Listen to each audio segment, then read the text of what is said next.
Hi everyone, and welcome back. Today we have a contrastive grammar of English and Arabic. Chapter 1, Introduction. In this chapter we have 8 questions. I'm going to focus on 3 questions for today only.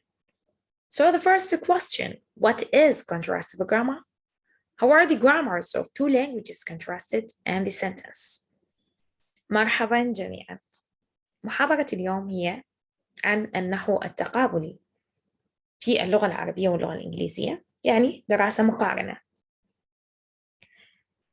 عندنا 8 أسئلة مطروحة بهذا الفصل، راح ندرس فقط ال3 أسئلة الأولى منه بالنسبة لليوم. طبعا راح تكون محاضرات أخرى إن شاء الله.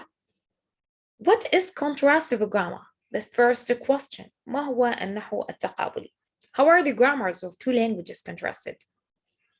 يعني من نقارن بين النحو في اللغة العربية واللغة الإنجليزية، نريد نعرف كيف يتناقضن أو كيف يتشابهن، تمام؟ and the sentence والجملة، تمام؟ Okay. Chapter 1, Introduction. What is contrastive grammar? Contrastive grammar is part of the larger field of contrastive linguistics. The later field of study has been known by other names: confrontational linguistics, comparative linguistics, besides contrastive linguistics. إذن contrastive grammar هو جزء من دراسة شنو؟ من دراسة اللغة، المقارنة بين اللغة، مثلا بين لغتين، تمام؟ هو جزء يعتبر، لأن دراسة اللغة أو المقارنة بين لغتين راح يكون بعدة levels. مثلا يا أما يكون المقارنة بين vocabularies المفردات، يا أما يكون بين دراسة semantics, the pragmatics, etc. Not only syntax، مو فقط النحو، تمام؟ بينما بهذا الفصل راح نركز تقريبا على دراسة النحو، يعني إنه أقارن التركيب البنائي للكلمة، تمام؟ ما هي القواعد الموجودة مثلا باللغة العربية واللغة الإنجليزية etc. in this way. However, the term contrastive linguistics is probably more established and more widely used. هذا المصطلح contrastive linguistics هو أكثر استخداماً من التسميات الأخرى. أيضاً إحنا أحياناً نستخدم comparative linguistics. Actually, sometimes we use it, or we can say comparative study، دراسة مقارنة. Okay. لذلك هو اختاروا الكونتراستيف كعنوان لهذا الكتاب، لأنه هو أكثر شائع أو أكثر استخداماً.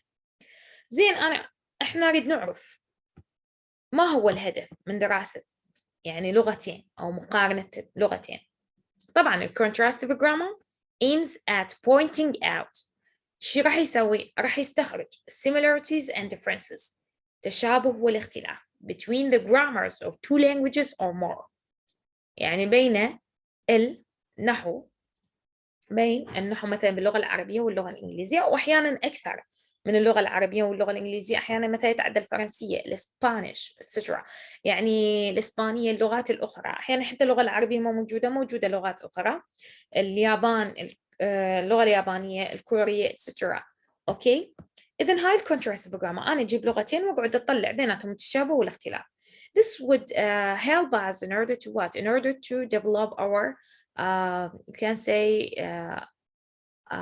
you can understanding for the first and the second language. راح يخلينا إنه إحنا or foreign language، راح يخلينا إحنا شنو، راح understanding مالتنا، الفهم لهاي اللغة حتى لغتنا الأم راح يكون أوسع، لأن أنا راح أحاول إنه أفهم قواعد مثل اللغة العربية، بعدها أرجع أقارنها ويا اللغة الإنجليزية. إيش راح يصير عند الطالب؟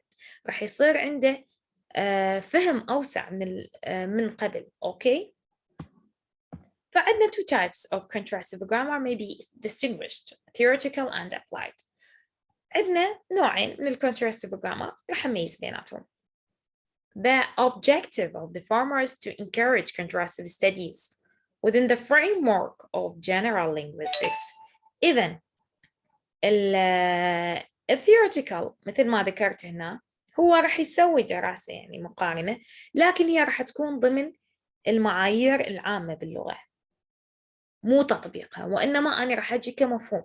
ما هو مفهوم؟ مثلا الفعل المضارع، الفعل الماضي، أجي أنزله بدون تطبيق واضح أو بدون أمثلة واضحة راح تساعدني في فهم هذا الموضوع. Applied linguistics or applied contrastive linguistics on the other hand has educational objectives يعني أهداف تعليمية. It may be used profitably in second and foreign language learning. طبعا هو يستخدم يعني نقدر نستفاد من عنده بدراسة اللغة الثانية أو اللغة الأجنبية، يعني دراستها وتعلمها of course. Applied contrastive linguistics is also useful for those who are interested in a translation. طبعا هو كلش يكون مفيد ذولا عندهم اهتمام بدراسة الترجمة. تمام؟ The second question in this chapter is how are the grammars of two languages contrasted؟ أقدر أعرف شلون أقدر أقارن مثلا بين النحو باللغة العربية واللغة الإنجليزية. The usual procedure used in contrastive analysis consists of three major stages. إذن عندنا 3 مراحل بهذا الكتاب راح نستعرض بيها مثلا شلون أنا أسوي مقارنة بين اللغة العربية واللغة الإنجليزية وبعدين أطلع التشابه والاختلاف. هنا راح يشرح لكم البروسيجر المتخذة. أوكي، الإجراءات اللي راح يتخذها. أول شيء description of language A. أول شيء راح يشرح لنا أو راح يوصف لنا أو ينطينا أمثلة على اللغة الأولى. Let us suppose it is Arabic language. خلينا نفترض أن هي اللغة العربية. البي شو راح يسوي description of language B. الحقل اللي بعده راح يوصف بي شنو؟ راح يوصف اللغة B. Let us suppose it is English language. خلونا نقترح من هي اللغة الإنجليزية. and C. السي هو راح يكون دائما at the end of this chapter or at the end of the other chapters. راح يكون بنهاية كل فصل اللي هو contrasting the results. راح يسوينا مقارنة، يعني يطلع لنا similarities and differences between the two languages. راح يطلع لنا التشابه والاختلاف بين اللغتين. تمام؟ This is why each of the chapters in the book comprises the 3 main parts. إذا ليش كل فصل موجود بهذا الكتاب راح ينقسم إلى 3 أقسام رئيسية. Description of English grammar، وصف اللغة الإنجليزية أو قواعد اللغة الإنجليزية. Description of Arabic grammar، وصف قواعد اللغة العربية and comparison of the two grammars، ومقارنة اللي هي راح تطلع بالمقارنة التشابه والاختلاف بين النحو باللغة العربية واللغة الإنجليزية. Okay. When contrasting the grammars of 2 or more languages, one should look for a fairly general frame to cover structures of both languages. يعني أنا من أجي أقارن بين لغة أو أكثر لغتين أو أكثر العفو.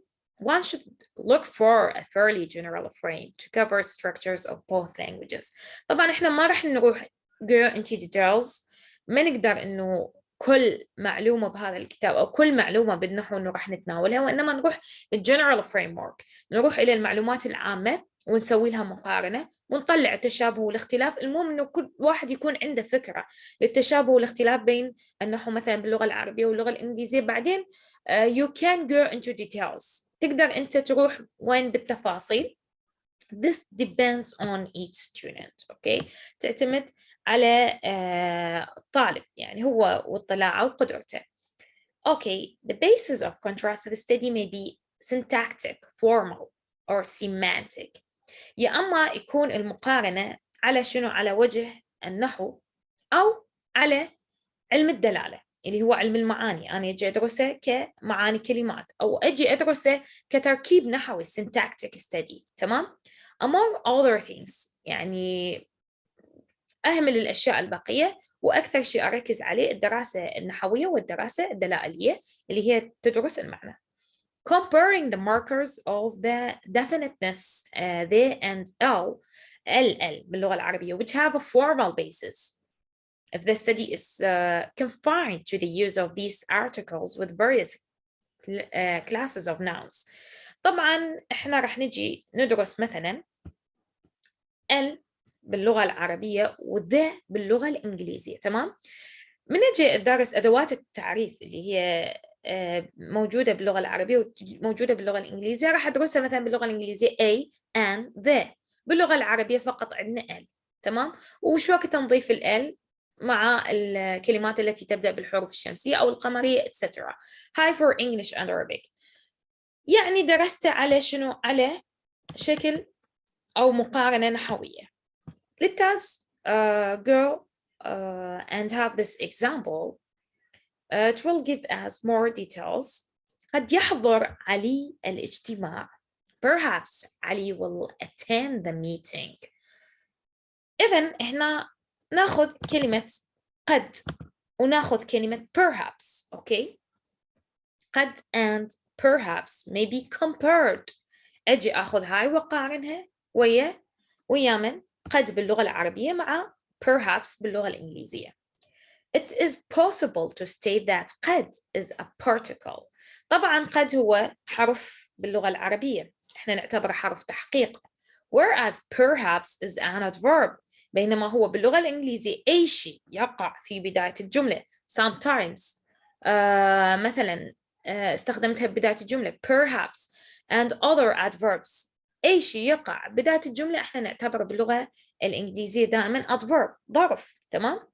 The basis of this statement is syntactic. أنا من قارنت على هذا النحو قلت قد هو حرف تحقيق، وقلت perhaps موقعها في بداية الجملة هي شنو adverb.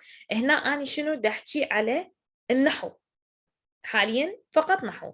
On the other hand, مرة أخرى one may mention that both قد and perhaps.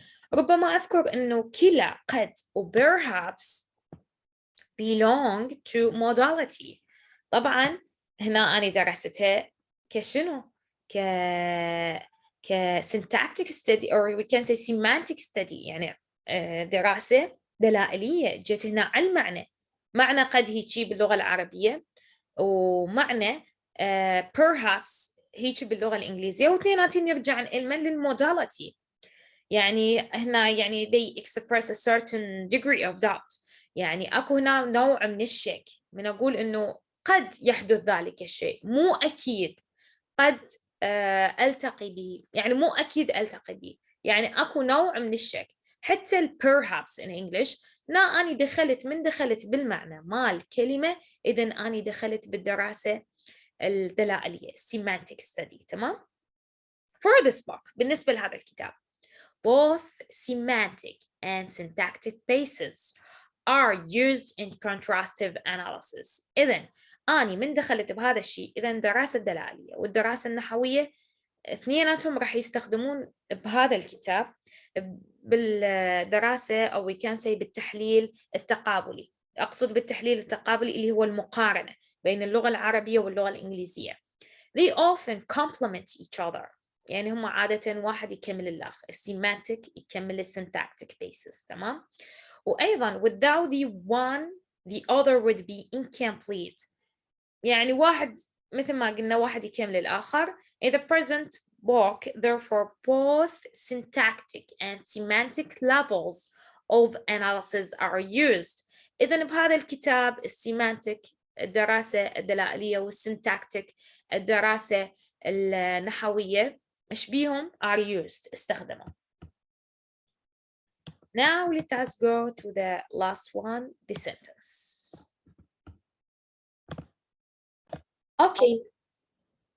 Okay, now we have the sentence. Grammarians usually divide their material into units. طبعا الgrammarians قسموا الجملة إلى وحدات. The largest of these units is a sentence. أكبر وحدة تكون بيهم هي الجملة. طبعا إحنا راح نقسم الجملة إلى clause, phrase, word and morpheme. الجملة راح تتقسم إلى شنو؟ إلى هي نفسها الجملة العبارة الكبيرة اللي راح تكون، بعدين الفريز هي العبارة الاسمية أو العبارة الفعلية، وبعدين أيضا تنقسم إلى كلمات words كيلعب كverb، وبعدين إلى morpheme. Units larger than a sentence are not discussed in this book. يعني أي وحدة أكبر من الجملة إحنا ما راح نناقشها بهذا الكتاب، وأي شيء أصغر من الword okay smaller than a word مثلا morpheme المقطع اللي تدرسوه كتاب النحو التركيبي structural grammar. We're not going to deal with. ما راح نتعامل وياه بهذا الكتاب. طبعا أنا راح أشرحه وراح أدخل بتفاصيله، لكن ما راح أتعامل وياه لأن it is not our business. هو مو شغلنا، إحنا شغلنا فقط ويا النحو، والنحو اللي راح نتعامل وياه كعبارات اسمية، عبارة فعلية، أتعامل وياه كتكملة للجملة، كظرفية، زمان أو مكان etc. The task girl in these two examples, the boys are playing in the park. Okay, يلعب الأولاد في الحديقة العامة. لو نجي تقسيم الجملة باللغة الإنجليزية the boys are playing in the park and يلعب الأولاد في الحديقة العامة راح تنقسم إلى each of the two sentences comprises one clause. كل من هذه الجملتين يعني هي كسنتنس نعتبرها هي عبارة، تمام، كاملة تحتوي على فاعل وفعل وتكملة، تمام. زين، أقدر أقسمها بعد أكثر. أنا لحد الآن بعدني بالفاعل والفعل والكومبلمنت. أريد لا أقسمها كجملة اسمية، جملة فعلية، وبعدين شنو آخر شيء التكملة. The English clause has 3 phrases. طبعا هذه العبارة باللغة الإنجليزية تنقسم إلى 3 عبارات. The boys اللي هي شنو؟ الأولاد، تمام، are playing يلعبون، okay, in the garden. 3. The boys are playing in the garden. The boys اللي هي الجملة الاسمية are playing الفعلية in the park اللي هي شنو؟ الظرف مكان هنا عندنا، تمام. قسمت إلى 3 أقسام. نجي للغة العربية. يلعب هذا شنو؟ الجملة الفعلية. الأولاد الجملة الاسمية. في الحديقة العامة ظرف مكان، صح؟ إذن they are identical. شنو يعني؟ يعني متشابهات بالتركيب أو بالترجمة هنا، متشابهات جدا بالنسبة للغة العربية واللغة الإنجليزية. The first English phrase, the boys, is made up of 2 words. طبعا the boys متكونة من مقطعين باللغة الإنجليزية اللي هي the الارتكل أداة التعريف والبويز الفعل، عفوا الاسم، تمام. The first Arabic phrase طبعا احنا يقابلها باللغة العربية الاختلاف بين اللغة العربية واللغة الإنجليزية. اللغة العربية إذا كانت جملة فعلية فتبدي الفعل، وإذا كانت جملة اسمية فتبتدئ بمبتدأ وخبر. يلعب الأولاد تعتبر جملة فعلية، ما أقدر أقول الأولاد يلعب، يعني موجودة باللغة العربية لكن نادر استخدامها. يفضل استخدام الفعل بالبداية بعكس اللغة الإنجليزية اللي تبدي دائما بجملة اسمية، لازم أكو فاعل باللغة الإنجليزية، بينما باللغة العربية لازم أكو فعل. إذن يلعب اللي هي يقابل منه the boys، يقابلها يلعب باللغة العربية is made up of 1 word only. كلمة متكونة من مقطع واحد فقط. The rest of the phrases in the 2 clauses may be analyzed in the same way. بقية الجملة تتحلل بنفس الطريقة اللي هسه احنا حللناها. مثلا قلنا the boys ورحنا قبل على كلمة يلعب قارنا بها. The English word there هسه راح نجي احنا راح شوية نروح in more we will go into details. يعني consists of 1 morpheme. طبعا الكلمة the تحتوي على مقطع واحد whereas the word boys consists of 2 morphemes. كلمة boys تتكون من مقطعين اللي هو الكلمة boy وإضافة اس الجمع plural. The Arabic word يلعب، كلمة يلعب باللغة العربية has 1 morpheme بها مقطع واحد whereas the word أولاد، بينما كلمة أولاد باللغة الإنجليزية may be considered or 2 morphemes تعتبر تتكون من مقطعين. أولاد العفو باللغة العربية تتكون من مقطعين، ولد زائد plural morpheme of course لأن ولد هي أصل الكلمة، لكن إحنا تصريفها يكون مختلف عن اللغة الإنجليزية. باللغة الإنجليزية فقط يضيفون s، لكن باللغة العربية يكون التصريف بطريقة معينة اللي هي يكون التغيير بالprefix and infix، يعني تغيير داخل الكلمة ووسط الكلمة. تمام. How clauses, phrases, words and morphemes are identified will be explained later. The main concern of this section is the simple sentence. طبعا clauses, phrases words and morphemes are identified اللي احنا هسه حددناهن will be explained later، راح نشرحهن ان شاء الله بالمحاضرات القادمة. التركيز الرئيسي in this unit or in this chapter of this section is the simple sentence، اللي هي شنو؟ عندنا احنا عدة انواع complex sentences, compound sentences and simple sentences. بهذا الفصل فقط راح اركز على simple sentences. Thank you and see you.